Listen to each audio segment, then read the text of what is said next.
Asher is underwritten by... At Villere's Florist, we deliver the magic of flowers 7 days a week to the North Shore and South Shore in the New Orleans area. Whether it's for birthday parties, baby celebrations, Villere's provides colorful floral displays for all.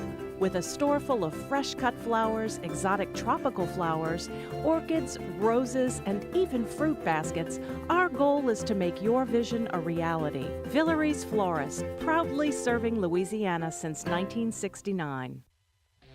Dave Miette Insurance Agency. Auto, home, flood, business, 504-556-0809. Dave Miette, INSagency.com. For over 48 years, Southern Tires and Auto Repair has provided services across the New Orleans metro area. Southern Tires offers a range of tires for all vehicles and ATVs. We also have a full suite of auto repair options, including brake repair, rim repair, custom exhaust, steering and suspension, tire siping, and so much more. Southern Tires and Auto Repair, 2550 Hickory Avenue in Metairie. CNC Drugs is a family-owned pharmacy that's been serving Southeast Louisiana for over 50 years. Whether you need help taking care of an elderly family member, a growing child, or even a pet, CNC provides patient-centered care for your entire family. CNC Drugs, large enough to serve you, small enough to know you. Locations in Mandeville and Araby.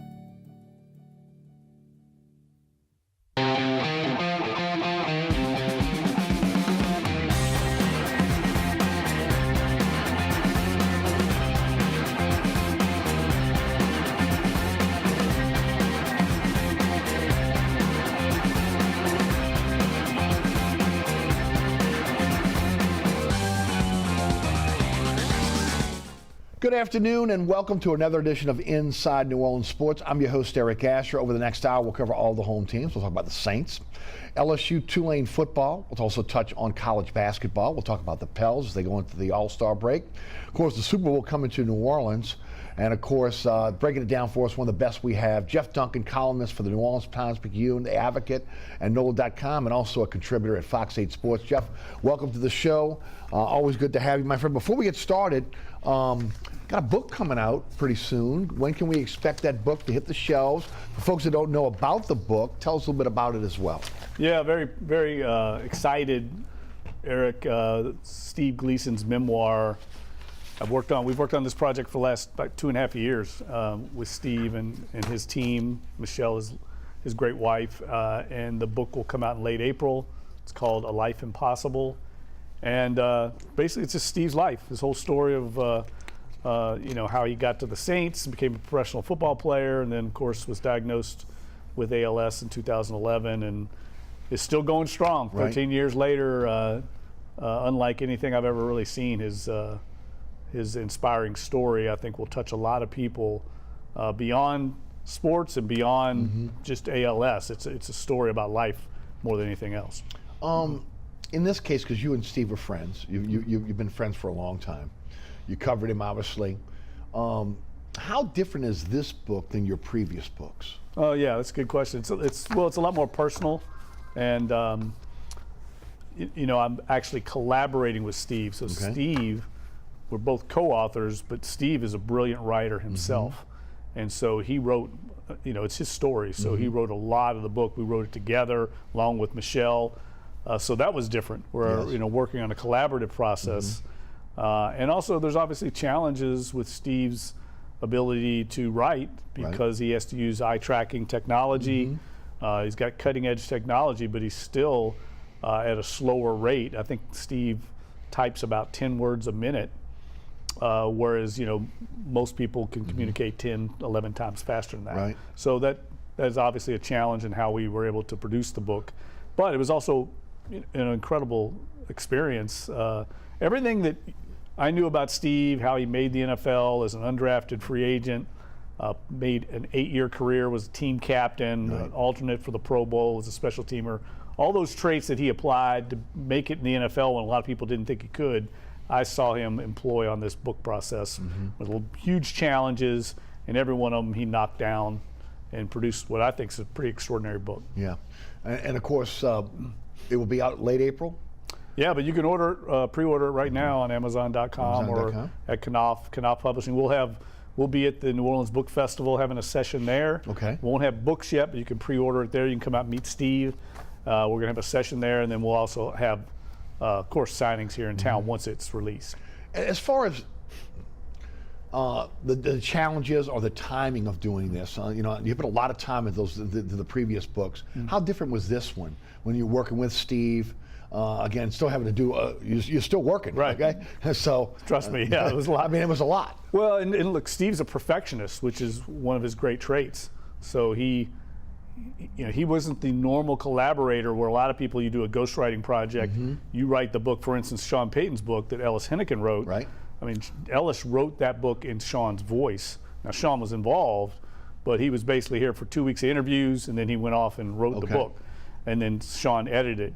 This was very much a collaboration where Steve is working side by side daily on every line of the book. So he was heavily involved in his attention to detail, and I think more importantly, his willingness to share all of his life story, the good and the bad. I mean, Steve's line always is, this isn't a Hallmark greeting card, it's not an after-school special. Right. I want people to know exactly how difficult this life is, and for him to continue to flourish after being diagnosed with ALS. I mean, the life expectancy for most ALS patients is 2 to 3 years. Steve's now 13 years in. It's amazing. He's had 2 children in the meantime, and is a great dad, a great husband, and also an inspiration, I think, not only for New Orleanians, but everyone that has been stricken with ALS across the world. And I think people will also find a lot of use in this book from Michelle's standpoint, as a caregiver and as a wife. What do you do when something like this happens to your life? Right. I mean, she married an NFL star, and then as they point out all the time, she became like a single mom, taking care of basically their children and Steve at the same time. So there's a lot of, I think, applicable life lessons in this book that go beyond, like I said, sports. Obviously, sports is a big part of Steve's life, but I think this book, the scope is much greater than that. One more time, the name of the book, when it's coming out, and how folks, if they want to pre-order, how they can do that. Yeah, it's A Life Impossible. It'll be out in late April. We'll have signings around town, but if you want to pre-order, and that's always good. Yes. If you can pre-order, because it lets the booksellers know the interest level of the book, and then you can bring that copy of the book when it comes in and get it signed when Steve does signings around town. You can just go to Amazon, any online outlet, Knopf Publishing, or Amazon.com. It's available right now. And if it's anything like the previous book, it's going to be outstanding. Training camp. You broke a story today about training camp for the Saints, about them moving out of the city.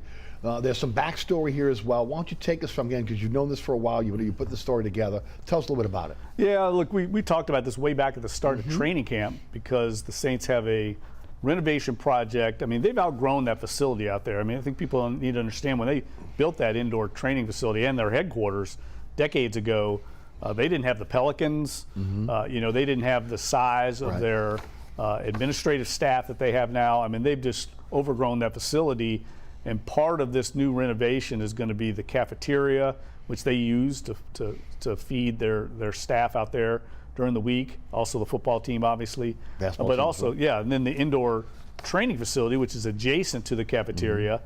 It is somewhat antiquated. If you've been in newer facilities, it's basically just 4 walls and a field. There's not much to it, and the Saints strength and conditioning facility is right next door to that. So they're going to renovate all that, kind of modernize it, expand it a little bit. They're going to put a viewing area up top so you can look down on the facility, on the practice field for, say, Mickey Loomis, who there's nowhere for them to see down. It's very hard to see the sight lines when you're on the field at an indoor training facility. So all this is taking place right now. It's ongoing as we speak.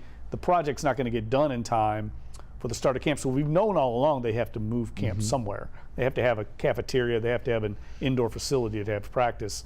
And so we didn't know where they were going to go. We now know they have targeted Irvine, California, which is in Orange County. It's suburban Los Angeles, for those unaware. They've been out there a bunch of times recently to practice against the Los Angeles Chargers, which is 3 miles down the road in Costa Mesa.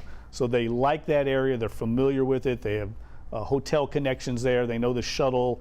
They know the commute from their hotel to the area. It's idyllic weather. The fields themselves that the Rams have trained at. This is basically the Rams training camp location the last 4 years. When they moved to LA, they've trained in Irvine, and now they are moving to their own facility at their headquarters. That's been under construction for a year or so. It's going to be ready for the Rams, so that this facility is available. So the Saints surveyed a bunch of places around the country, really like this place in Irvine. It's NFL ready. The weather's perfect.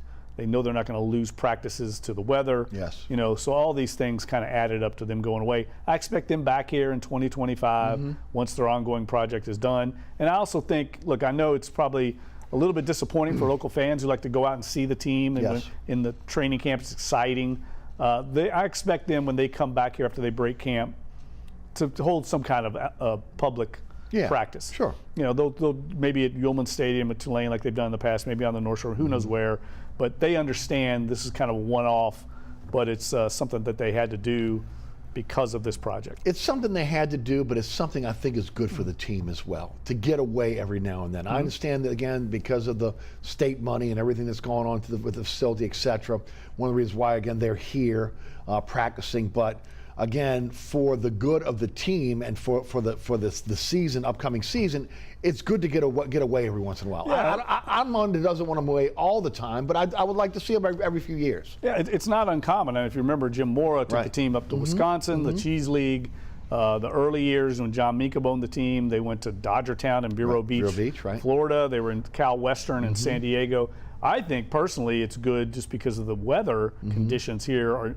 In August and late July, I mean, we all live here. We know it's not conducive to being outside in full gear at a football practice. Bobby Abreu will tell you, when they trained in Hammond, I mean, he would lose 15, 17 pounds of practice of water weight.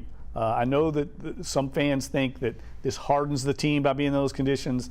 I think that's somewhat ridiculous in my opinion, because I remember the team went up to Wisconsin all those great years with Mora. They were fine. They were one of the better teams they've had. The great Bill Walsh teams trained in Napa Valley. You know, I don't think that has to do with your success of your team. I think more likely you have less injuries because you can hydrate better, because you are focusing more on practice. You probably have more productive practices instead of just trying to survive, which is what happens right now. Plus the distractions of being in New Orleans, your family's here, you're still dealing, again, you're sequestered in a lot of cases. Okay, I don't know how much I was into the West Virginia deal, but because that was more of a resort. But this is a NFL football training facility where they're going to have their camp.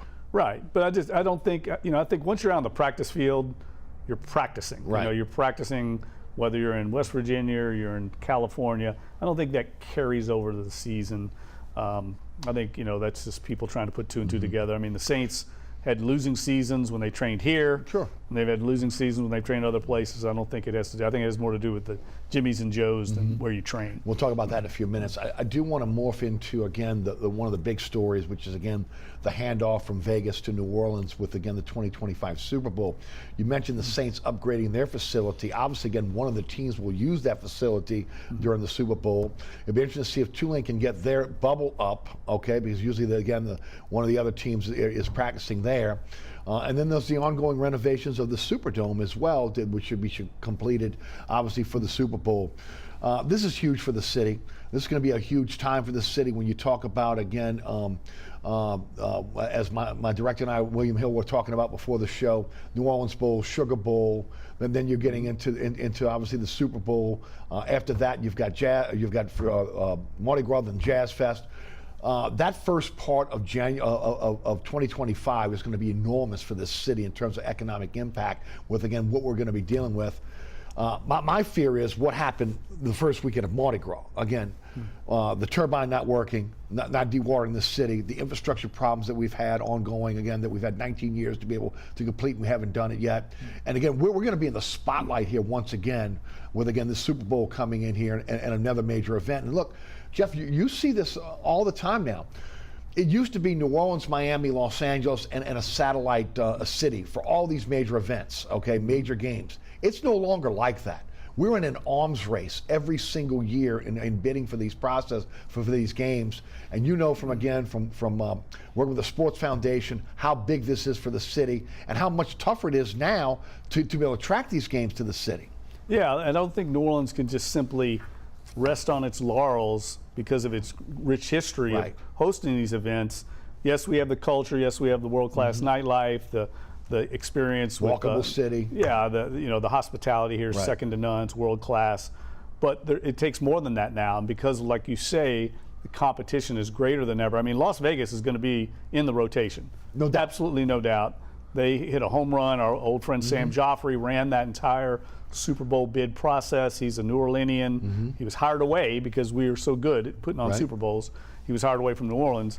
They're in the mix, and I'm telling you, Nashville is the 500-pound gorilla that no one's talking about. Once they build the $2 billion stadium in downtown Nashville, they are going to be in the mix not only for Super Bowls, but also I think for national championship games, college football, Final Fours. Silver's talking about maybe them as an expansion city for the NBA. Oh, there's no mentioned question. that. He mentioned in his comments this week. Nashville is a boom town. No doubt. And we have to compete in every way against Nashville because they, in my opinion, are the biggest competitor now in the Deep South, along with Miami, for these major events. And once they get that new stadium online, there are a lot of people think the SEC will one day move to Nashville out of Birmingham. It's going to be a huge loss for Birmingham, but they will be in the mix, I'm sure, for future Super Bowls. And we still have Dallas to contend with, that great stadium they have. So I think it's going to be more like a once every 10 to 12 year event for us, where it used to be once every 5 or 6. Right. And again, look, we love the Superdome, and I think they've done an incredible job with the ongoing renovations. But when you're talking once every 10 years, I mean, that means you got to continue to be able to upgrade that stadium, or eventually one day start thinking about maybe again moving to another, maybe the move to another site or building another stadium. That is way in the future. But for right now, we got a year to get it right. Okay, no, nobody does it better than us. But we have some issues that we haven't had in the past, especially after what happened in 2013 with the lights going out in the dome with the Super Bowl. Right. We have to get our act together here in the city to get ready for what's going to be a huge 2025. Yeah, and look, everyone I talk to in the local business community and the civic leaders in town say the momentum is building. There's more excitement than they've ever seen. There's great optimism for this next year business-wise because of the Super Bowl, because of other conventions coming to town. So I think there's momentum for the first time in a long time. And I like kind of what we're doing as far as trying to ensure higher public safety standards, bringing in law enforcement. Absolutely. That was a problem in Vegas, frankly. I heard there was not as much of a police presence there. They had a lot of incidents. It happens in a major city. You have a big event, you're going to have some crime. And so, it happened there, and it'll happen here, I'm sure. But I do think our experience and the fact we're going to have this new renovated Superdome, and a lot of it had to do with getting the Super Bowl. Absolutely. I mean, we had to have a better visiting team locker room. I mean, that thing was outdated, been there for 30 years. So a lot of new improvements that I think we can kind of show off to the world. But a lot of the same things we've done here. You mentioned Tulane, the Saints facility, those are going to be the practice sites again. Those things work. I mean, they have the same team hotels downtown, a lot of the things, but what we have is the cozy downtown footprint. Everyone can walk everywhere, and we have the hotel capacity. And we do it better. Look, I know the theme in Vegas last week was, it's what we do, but it is what we do. Correct. We do it very well. Right. Okay. Again, putting on major events is what we do well. Now we got some problems with the infrastructure. Again, there's still that could, it kind of leaked into the first weekend of Mardi Gras. I mean, this could have been the teams arriving on that Sunday. This was supposed to be our Super Bowl because when the 17 games, obviously again there was a flip flop there. So we got some work to do here. But again, this could be a game changer for this city when you start talking about all these major events in the first 2 quarters of 2025. Yeah, and nothing bigger than the Super Bowl. Agreed. I mean, this becomes a regional event. Though this will affect businesses in Baton Rouge and over the Mississippi Gulf Coast. They're all going to benefit from this, and we have to put our best foot forward. And I'm very confident we will, just because I know the leadership here understands what's at stake. And I've heard such great early returns on everyone from the business community to also the civic leadership in town. Everyone's aligned on this, including Baton Rouge. So I think it's our event to mess up. because I think we know how important it is. And in my lifetime, I've seen the evolution. Okay, I mean, I can remember the first Super Bowl in New Orleans, and again, I lived uptown New Orleans, right where you live now. You know, the big thing was they changed out the garbage cans. Okay, the garbage cans were white. They had a decal on there talking about Super City, etc. That was they were uptown, so again, that's what they. Now you're talking about teams of cities that are involved in these major events. You have to get ready, and you have to be ready in terms of, again, infrastructure. Also, again, your stadium, as I mentioned, with the renovation. So the Super Bowl is a different animal than it was when it first started to what it is now. Yeah, and look, the NFL basically comes in and kind of takes over your town. So this thing is mainly an NFL operation with help from the local business community, the local civic leaders. But they come in and run this show, and they know New Orleans very well. They know its strengths and weaknesses. They know, the downtown footprint, and this becomes a big VIP event for corporate sponsors. I mean, the tickets are thousands of dollars. Sure. The average Joe's not going to the Super Bowl. These are VIPs that fly in on corporate jets from all over the world, come to that game, and then they're out of here. Then you have another group of people that comes here for the events surrounding the game. They're the average fan that comes to town and just wants to be a part of the activity around the game. So they're going to come and go to the NFL experience. It's now called the Super Bowl experience, and there's hundreds of events, Eric, around the Super Bowl during the week leading up to the game. So it's so much bigger than just that 3-hour window on Sunday. And that's why, again, it's such a huge economic impact for any city that has the ability to be able to host this event. So again, brace yourself, New Orleans. It's coming, and 2025 is going to be huge for this city. All right, let's talk about what's going on out at Airline Drive in terms of, again, the changes on the offensive side of the ball. Clint Kubiak is the offensive coordinator. He was the 49ers passing game coordinator, has been an offensive coordinator with Minnesota at one time for 1 year under Zimmer. Obviously, the pedigree of his dad being a former NFL coach, part of that Shanahan tree, but also part of that Kubiak tree as well. How do you envision this offense looking next year under Kubiak? Is this going to be the San Francisco offense? Is this going to be a morphing of the Kubiak or Shanahan offense? What are your expectations? Yeah, I think it remains to be seen until we get a chance to talk to Clint Kubiak. But I do think there's been a little bit, I think sometimes there's a little bit of a misunderstanding that there's this huge disparity between some of these offensive systems. They're all kind of from the same tree. If you know the history of the NFL, you know that like Mike Shanahan worked, and Mike Holmgren, the West Coast offense, derivative from Bill Walsh, who brought that to the league. They're all kind of branches off the same tree. I mean, John Gruden taught his offensive system to Sean Payton. That's what they've been running here, basically what Gruden ran. It's very similar. I mean, Kyle Shanahan and Sean McVay, who are the rage of the NFL right now, started in the NFL under John Gruden. So they learned the offense from John Gruden, put their spin on it, and that's kind of what the Saints have done here. So I don't think it's going to be a huge difference. I think people think there's going to be this whole new bells and whistles, and I don't think it's going to be a whole lot different. I think there's going to be some different concepts that they bring in from his previous stops, but he was only in San Francisco for 1 year. He's probably much more heavily influenced by his father than he is by anyone. And Gary Kubiak is highly regarded offensive mind, and I wouldn't be surprised if we saw Gary Kubiak here for camp as some kind of observer consultant. I know at one time they had interest in bringing Gary Kubiak here under Dennis Allen. Their Texas A&M ties, they're associated. So I think it's going to look a lot like what they've seen before, with maybe a little more motion, just some minor things, tweaks. They'll probably, like any good coaching staff, I mean, when Sean Payton took over here, they brought a lot of the Chargers stuff that that Drew Brees liked in San Diego and incorporated it in. When Derek Carr was signed this past year, they met with Derek Carr and said, what did you like in Las Vegas with the Raiders offense? And they incorporated some of that in. So I don't think it's as black and white as everyone's making it out to be. Like the Saints offense is all going to be gone, and it's going to be this new 49ers attack. I think it's going to be a lot more of a hybrid of all those systems. That's what I was going to say. Probably to me, I would think that a coach is going to coach what he knows. And again, it's going to probably be a hybrid of Kubiak's offense, Shanahan's offense, and maybe some of the other influences we've seen as well. One thing that I think people are looking for is the motion, which we didn't see a lot of here in New Orleans, again, especially early with Pete Carmichael. Also, again, the blocking scheme, which is a little bit different in terms of that zone blocking scheme. The big question that we've been asking on the radio show over the last couple of weeks is, again, the personnel. Do the Saints have the personnel in place right now on the offensive line to play that zone blocking scheme? Well, that's why I think any coach that comes in, he's going to marry their system to the personnel they have.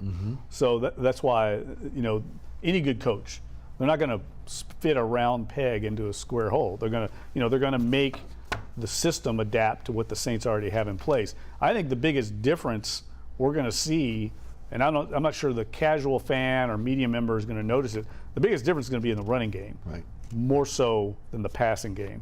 I think the running game that Kyle Shanahan is known for around the NFL, I mean, that's probably the thing he's most highly regarded for.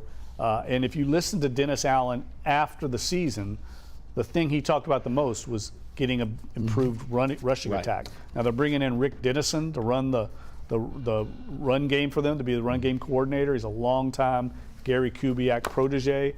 So I think they're going to run probably a lot of stuff they ran in Denver under Mike Shanahan, and Alex Gibbs was offensive line coach there as well. And they're trying to improve that because I think there's better personnel, not only along the line, but also in the backfield than what the Saints were able to get out of their rushing attack. It was way substandard, and I think that's something that needs to be overhauled. Who do you think will be the biggest winner on offense with, again, a new system coming in? Is it Derek Carr or is it Alvin Kamara? Oh, I would say probably Derek Carr has to be. I mean, I think if anything you can do to make the quarterback better. I'm eager to see if Alvin Kamara is even around. Well, that was going to be my next set of questions. And not only that, if he can have a bounce back year, I mean, his numbers, Eric, are trending downward in every analytic. And that's what happens at that position when you start to reach the age he's at. His longest run last year, I think, was 17 yards. He's lost that explosiveness. I think somewhat of that elusiveness, that ability to make people miss. And it's not all in the blocking up front. I mean, there's analytics, there's all kinds of metrics that the league uses now that takes into account the blocking on a play and whether you're able to make people miss. And he's down at the bottom of the league in all those statistics. So unless he commits himself and can found the fountain of youth, I think we're going to see, maybe a lot more Kendre Miller. I think he was drafted to be that guy down the road. You mentioned Kamara possibly being moved. There was also talk about Lattimore with his renegotiation of his deal. And, of course, Michael Thomas with another social media tirade. Yeah, Mike Thomas is gone. Talk about those three players. Well, I mean, look, I think I've documented it pretty well. I mean, there were some people in the locker room that did not, I think, jump on board or jumped off board probably, were on board and jumped ship mid-season, and I think that's part of the culture change that the Saints are trying to address this offseason, of finding everyone rowing the boat with the same effort in the same direction. I think they lost that somewhere around mid-season. And look, there might have been good reasons for that. These were players that were very successful in another regime that have been highly productive players, but that might not have been the best thing for them to have them back in the building because they knew how to do things one way and for whatever reason did not see eye to eye with what was going on Airline Drive. Now, what I think the Saints have to determine is, can they get those guys back on board or do they have to move on? Right. I think that's what the deal was with Marshawn Lattimore. There's not been a lot of people there's been some people in the building not happy with his inability to come back from injury the last 2 years as quickly as they wanted. I'm not saying he was at fault. I'm just saying that conflict has been there. Right. And when you're paying someone as much as you're paying Marshawn Lattimore, there's an expectation that comes along with that. And then Mike Thomas, I think at some point his injury history and his off-field incidents become too much when you look at the production, the lack of production. You put up with a lot with Mike Thomas. There's a lot that comes with him. He's a complicated player, and when he's not producing, that becomes, I think, a problem. And he hasn't, unfortunately, because of injuries. How do you do that with the huge cap hits that they'll get on all three of those players? How do you? Well, they've already. I mean, Mike Thomas, I think, is not a problem at all. Matter of fact, his deal was restructured last year to make it clear so he could be a free agent after this year.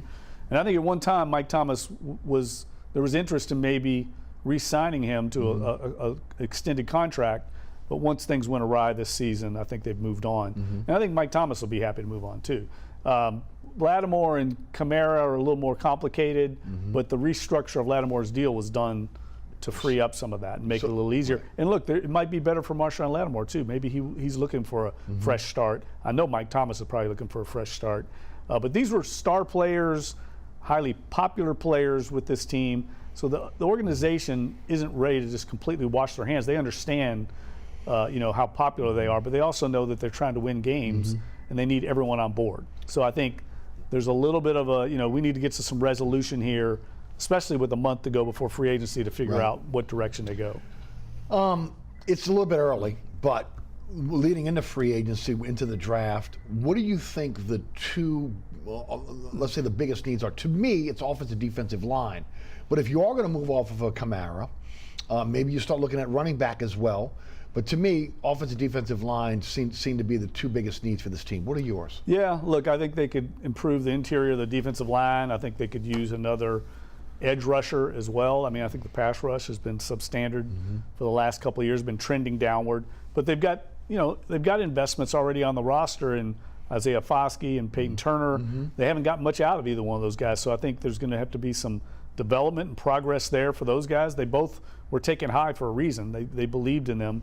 And then you've got to figure out the Trevor Penning situation. I think they're going to send him to Duke Mayweather this offseason, the offensive line camp, try and work on his fundamentals. I think they believe he's a salvageable player. At guard or tackle? Well, I don't think they know yet. I mean, I think they just want to get his confidence back. And he's going to have a new coach now. Maybe they get more out of him with new fresh set of ideas in there. I believe that he is definitely can still play and start in the NFL, but he lost it quickly last year, and I think it said a lot when they were using journeymen that hadn't been in camp for a month over a guy that was a high first-round draft pick. Having said all that, I think there's a lot of needs for this team. I think they could use needs across the board. You just have to look long-term at safety. They probably could use a young player there to eventually replace Matthew. I think they could use another receiver.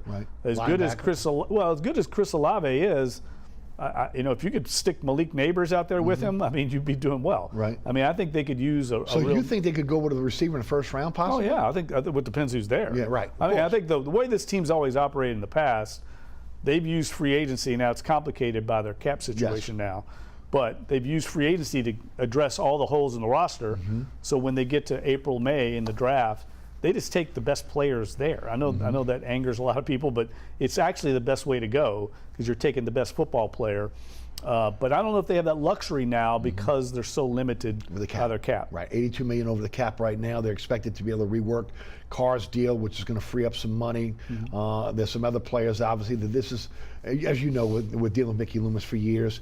This has already been, this game plan has already been out there. When they sign the contract with these players, they understand they're going to take some of this, some of their base salary and turn that to a bonus so they can amortize that over the life of the deal, add some dummy years so they can open up cap space. Yeah, it's basically the template for what they've been doing for over a decade. Yes. And it's worked, but it's catching up to them. I mean, and it's caught up to them in the last few years. I mean, there's a reason Trey Hendrickson's in Cincinnati now, and Terron Armstead's in Miami. And these were productive young players the Saints drafted that got to their second contract, and the Saints had a number, and they couldn't match the market.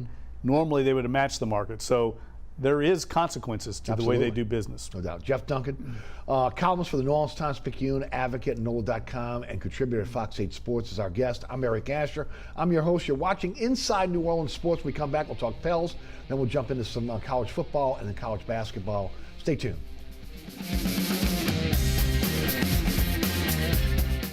Located at 3701 Iberville Street in Mid-City is Katie's Restaurant and Bar. Open 7 days a week, Katie's offers daily specials for lunch, dinner, and Sunday brunch. Serving New Orleans cuisine such as fried shrimp platters, grilled redfish, and a fully stocked bar. And don't forget about our expanded event seating and local entertainment. Featured on the Best of Food Network's diners, drive-ins, and dives, Katie's Restaurant and Bar. Burkhart's Air Conditioning, Heating, and Refrigeration has been family-owned and operated since 1989. Burkhart has energy-efficient solutions and offers brands such as Mitsubishi ductless AC units and Amana, the only manufacturer with a lifetime unit replacement warranty. Burkhart's offers maintenance bundle packages that include servicing your AC, generator, and tankless water heater. For more information on the services Burkhart's provides, visit acpromise.com. Burkhart's Air Conditioning, Heating, and Refrigeration, providing comfort for life. Welcome back to Inside New Orleans Sports. I'm your host, Eric Asher. Jeff Duncan is our guest. All right, let's talk some Pels, 33-22 at the All-Star break. First in the Southwest, tied for fifth with the Suns in the West. They beat the Wizards last night, 123-126. Winners of 7 of their last 8, 3-1 on that Mardi Gras road trip, and of course stood pat at the trading deadline. First of all, the trading deadline, are you surprised they did not make a move? Yes, yeah, I think they tried to make moves. They just didn't. They weren't going to make a move to make a move. Right. And they didn't like some of the returns that they were being offered, so they stood pat. I think they like where they're at. I don't think they felt like they had to do anything. And now it's up to this group, to kind of take it forward. I think they've got a good thing going culturally right now. There's a lot of buy-in, I think, from the key leaders on the team. I like the consistency we're starting to see. That's always been a problem in the past. And these guys are staying healthy for the first time in a while. And so we're starting to see that pay off as roles are kind of established in this rotation that Willie Green has. And I think that was one of the, to me, one of the reasons why I wanted to see them stand pat. Healthy for the first time. This is the first time we're really kind of seeing this group together. We heard David Griffin on the broadcast recently talk about the locker room.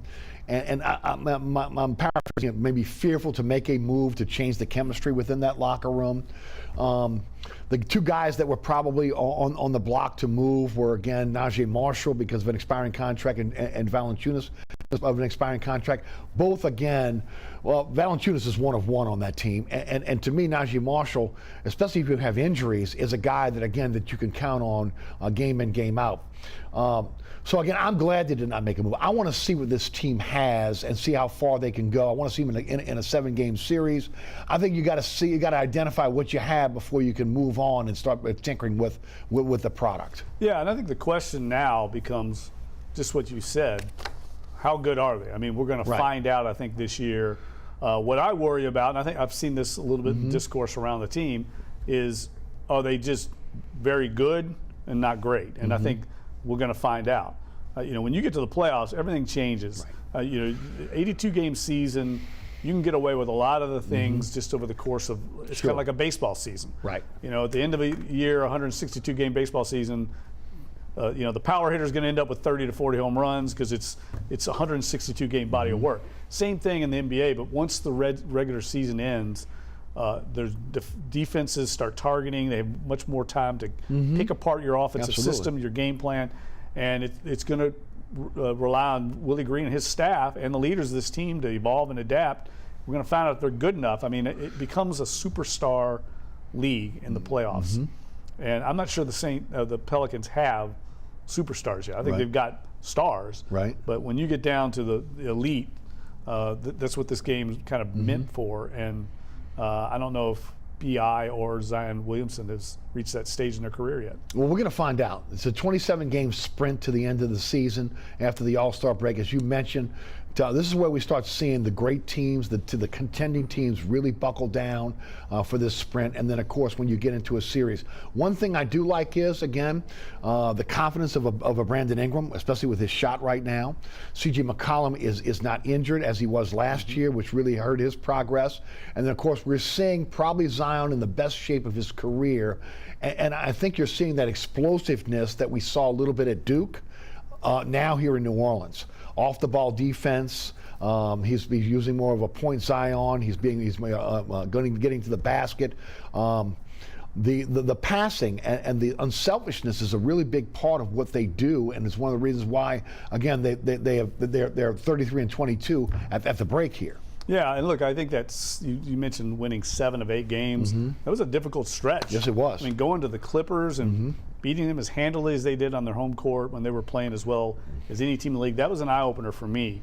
That was something that this eluded this team. Now, it was coming off that 6-game road trip, which was tough, okay. but it is. I mean, you got to play them when they're there. Right. I liked what I saw that night, but again, is this point Zion initiating the offense? Is that going to work in the playoffs? Well, that's when things get tight, right? No, I agree with that. We saw this same type of system in Milwaukee with Giannis, and the wall forms, and you can't get to the basket anymore. Right. Somebody's got to knock down outside shots. Can Trey Murphy be more consistent? Some of these things have yet to remains to be seen. Right. It'll be answered in the playoffs. But look, let's focus on the positive. It's shown great improvement this year. 33-22 is their best record at the break since 2009. It's a long time, Eric. So I think we're starting to see some of the potential of this team, and to me, it's exciting to see. And I think the playoffs here, it's going to be off the charts. Yeah, it's going to be a great atmosphere. The issues have been closing out games and then playing at an elite level against the elite teams in the league. Right. Yeah. That's why I said the Clippers game was so impressive to me, because the Clippers have superstars. They have 4 future Hall of Fame players on that team. Yeah, and they're playing well too. Right, and they played well. They went to Golden State the other night and won. But I've got to see consistency, more of it. But the other thing I like is I think we're seeing Zion. You mentioned Zion's explosiveness coming back, and I agree with that. But I also think we're seeing a little more maturity from him on and off the court. He seems a little more focused and dialed in. And I think eventually, I've said this all along, he needs to be the alpha on the team. I think he's the one-of-one guy. Agreed. Brandon Ingram's a great player. I just think he's always going to be a Robin, and they don't have the Batman right now. And Zion is the Batman potential. He's got to do it. Dyson Daniels, again, had surgery on his torn left meniscus. They're saying 4 weeks to be able to reevaluate. If we can base this on what happened with Trey Murphy, he may be done for the season.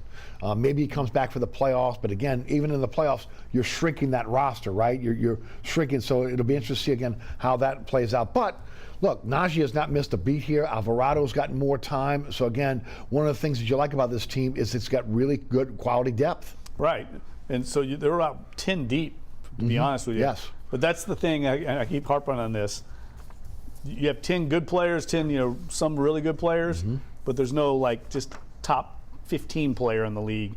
And that's where, in the playoffs, that's where those teams separate themselves. When you get down to the very end, who's going to be the guy that takes over? I think it's still a work in progress. Doesn't mean these guys can't do it. They just haven't done it yet. Kyra Lewis was moved to get under the luxury tax threshold. They said that they will be willing to pay the luxury tax when they feel they have a chance to win a championship. Do you think they're going to be players in the buyout market? Is there a player or players out there that they may add to be able to fill out this roster, or are they going to fill out that roster with what they have now? Well, no, I think they will if they find the right player. I know there was some interest a little bit in Gordon Hayward.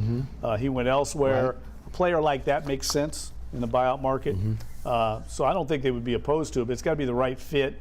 And David Griffin said over and over, I mean, the culture that they've built here, they're very sensitive to that. So it's got to be the right person on and off the court that's going to fit into the right role. I mean, look, a lot of people believe this team still needs something of a facilitator, a lead guard. Do you? Well, I could say you could make a strong case for it, because at the end of games, this team's execution numbers are among the lowest in the league. Which is what you get when you have a point forward, right?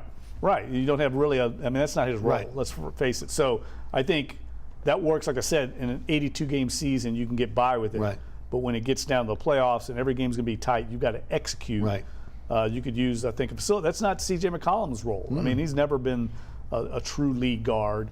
Certainly Brandon Ingram's not. So, they don't really have that. They need a Rondo type. It's just, I think the guy that would be perfect here would be Chris Paul. Now that's probably not going to happen. But not with his salary. Yes, and certainly, in the future, though, if he wants to think about closing out his career to where he began it, I think it would be a perfect roll down the road. I've said that for years. Again, would love to have seen it back, especially again when they got this young team, a veteran like him who again demands excellence. I still don't understand the booing of Chris Paul in that arena. That is just fans that again don't understand the history of where this Pelican team or then Hornet team was under ownership at that time. It's the same thing. Always cracks me up. When Jimmy Graham was here, he was beloved. As soon as he got traded, everybody hated Jimmy Graham. Then he came back and he was a hero again. Right. It's the way it goes. Right. Jeff, you come from a basketball rich country in Louisville. Not so much anymore. Not yet, unfortunately. right? But got to get back on track there. well, it's the same thing here, okay? And when you talk about college basketball here in New Orleans and also up in Baton Rouge, I mean, the women's team obviously is going to be a contender for the championship, but LSU, the men's are 12-12 right now, 4-7, 9th in the SEC. UNO is 8-17, 3-9, 9th in the Southland. Tulane is 13-10, 4-7. They're 9th in the American Athletic Conference. Man, where did the great college basketball go? Yeah, and I can remember back. I was finally remembering this recently. Covering when I worked up in Monroe, Louisiana, covering these great Louisiana Tech teams with P.J. Brown, Anthony Dade. I covered Northeast Louisiana under Mike Vining, who went to 7 straight NCAA tournaments. Coming down here and seeing UNO under Tim Floyd make the tournament. Yes. And then Dale Brown had those great teams in Baton Rouge, and college basketball thrived in this state. It doesn't feel like it's a priority at all anymore for any of the programs in the state. Now, look, I think there's obviously unusual circumstances in Baton Rouge, coming off the Will Wade tenure. They're rebuilding there. I think McMahon's shown some very positive things, but that's a bear now. The SEC West used to be, a football conference. Now you've got Alabama's got a power program. Right. Auburn's got a great program. Ole Miss and Mississippi State are building. Right. Tennessee in the East. Yeah, it's a different animal now, the SEC in basketball, than it was even a decade ago. Right. So there's got to be some patience there. Tulane is difficult. I've always said over the years, I always felt like Tulane should be like the Georgetown or Villanova of the South and try to be great in basketball and be the basketball program in the state of Louisiana. And they chose to invest in football, and we're seeing great things out there. So I understand it, but I think they're in a tough situation in that conference trying to compete. Yeah. Because it's a very difficult basketball league right now. No, it is. And look, again, I come from a time when, as you, again, college basketball was huge. Yeah. People went to the games. Oh, no, it was packed. I mean, I can remember covering that Louisiana Tech UNO game out the lakefront. It's one of the best college basketball games I ever covered. Triple overtime game. I think it was 110-100. Great talent on the courts, great intensity, and even recently when Coach Schless had that really good team at UNO, and they went to the tournament, and then went and played in Nichols. And just nothing like a great interconference game with stakes on the line. Yes. That game down in Nichols, down in Thibodaux, it was electric environment, and both teams laid it all on the line. That's what I've seen over the years also at the PMAC. When LSU has great teams, there's nothing like that environment. Well, I mean, back in the day, Dale Brown would bring his teams down here, okay? And again, they would they'd be in the dome. I mean, the dome would be packed. Tulane, again, UNO, we talked about it, and unfortunately, it's not like that now. And we become more of a pro town. It's more, again, Saints Pelicans town now. Yeah, and look, I also think that college football has just gotten so big, it's kind of eaten its own. I mean, it dwarfs every other sport in college sports. And I think in this state, I mean, I've always said, until somebody decides they want to be really good in basketball in the colleges, I mean, look at the facilities, Eric. What's the last new basketball arena that's been built in the state? The Smoothie King Center? Right. I think McNeese has got a new facility right now, and obviously Will Wade's tearing it up over there.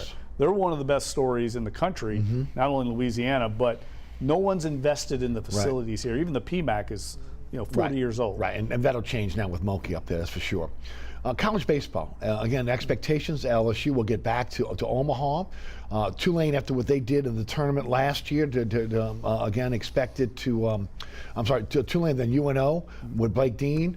What are your thoughts on baseball here in South Louisiana?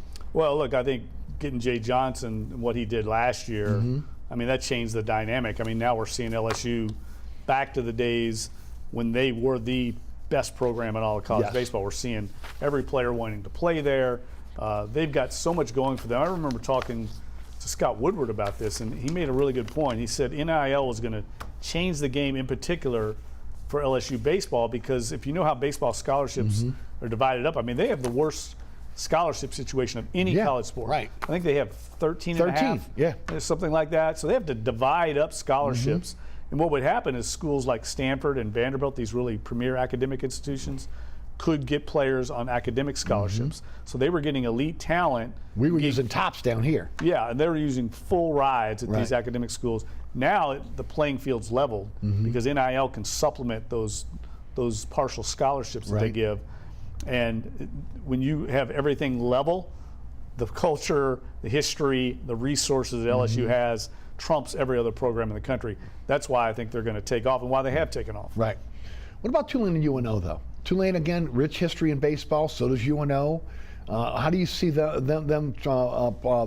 teams this year? And again, is there an opportunity for them to get to Omaha? Well, I don't know about Omaha, right. But I mean, I think there's certainly an opportunity to improve.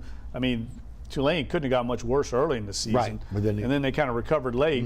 I know David Harris, the new AD there, certainly very aware of how important the Tulane baseball program is. There's great history there. Sure. There's great passion for that. They've got a great facility.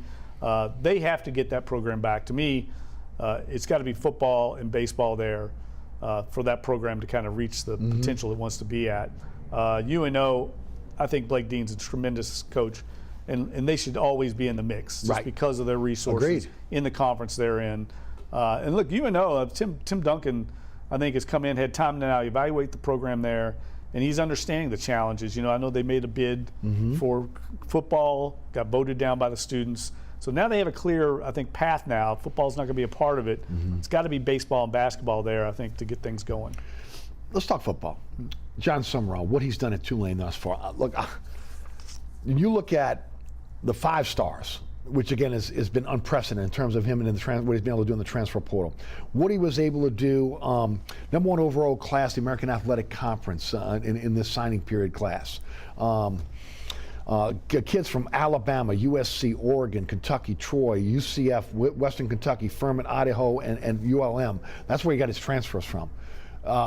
Willie Fritz set the template, but he has hit the ground running. Yeah, I think he's actually raised the bar. I agree. Taking it to another level from what Willie Fritz had it. Now we'll see how well that carries over to the playing field in the fall, but if you're a Tulane fan, you have to be excited. And Tulane's uniquely positioned. I think this is something that John Summerall recognized when he came here.